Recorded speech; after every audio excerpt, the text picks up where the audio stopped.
Hello dear students, कैसे हैं आप लोग। मैं T4 पर शिवम विश्वकर्मा आपके लिए लेट के आ चुका हूं 10th स्टैंडर्ड की सामाजिक विज्ञान का एक इम्पॉर्टेंट कंसेप्ट, जिससे आपके MP बोर्ड एग्जाम्स में हर साल 1 से 2 क्वेश्चन बनते ही बनते हैं। अगर आपने इसको अच्छे तरीके से समझ लिया तो आप कम से कम 4 से 5 मार्क्स के क्वेश्चन सॉल्व कर पाएंगे। तो मैं आपको बताने वाला हूँ कि उद्योग क्या होते हैं तथा उद्योगों का वर्गीकरण किस प्रकार किया जाता है। तो उद्योग दरअसल वह जगह होती है, वे स्थान होते हैं जहाँ पर श्रम शक्ति और मशीनों का उपयोग करके वस्तुओं का निर्माण किया जाता है। तो उद्योगों का वर्गीकरण कुछ इस प्रकार है कि उद्योगों को 4 आधारों पर वर्गीकृत किया गया है, जिसमें से पहला आधार होता है स्वामित्व का, दूसरा आधार होता है कच्चे माल का, तीसरा आधार होता है अर्थव्यवस्था में उस उद्योग की भूमिका का, और चौथा होता है आकार का। तो इनके आधार पर आपको समझना है कि कौन कौन से उद्योग होते हैं। तो स्वामित्व के आधार पर उद्योग 3 प्रकार के होते हैं, अर्थात सरकारी स्वामित्व में उद्योग, निजी स्वामित्व में उद्योग और सहकारी स्वामित्व में उद्योग।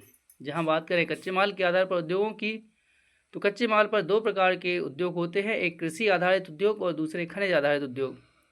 अब अगर बात करें अर्थव्यवस्था में भूमिका की, तो अर्थव्यवस्था में 2 प्रकार के उद्योग अपनी भूमिकाएं निभाते हैं। एक वो उद्योग जो अन्य उद्योगों को आधार प्रदान करते हैं, इसलिए वे आधारभूत उद्योग कहलाते हैं। वहीं ऐसे उद्योग जिनमें निर्मित वस्तुओं का उपभोक्ता सीधे उपभोग कर लेते हैं, वे उपभोक्ता आधारित उद्योग कहलाते हैं। आकार के आधार पर 3 प्रकार के उद्योग होते हैं, बड़े उद्योग, लघु उद्योग और कुटीर उद्योग। कुटीर अर्थात घर, यानी घर से चलाए जाने वाले उद्योगों को कुटीर उद्योग करते हैं। इस प्रकार अगर आपने इन सारे उद्योगों का वर्गीकरण अच्छे तरीके से याद कर लिया तो आपके 1 नंबर के, 2 नंबर के और 3 से 4 नंबर वाले कई क्वेश्चन सॉल्व हो सकते हैं, जैसे सार्वजनिक और निजी स्वामित्व में उद्योगों में अंतर और विभिन्न आधारों पर उद्योग में कौन कौन से उद्योग आते हैं, इस पर भी एक प्रश्न आपका बन सकता है।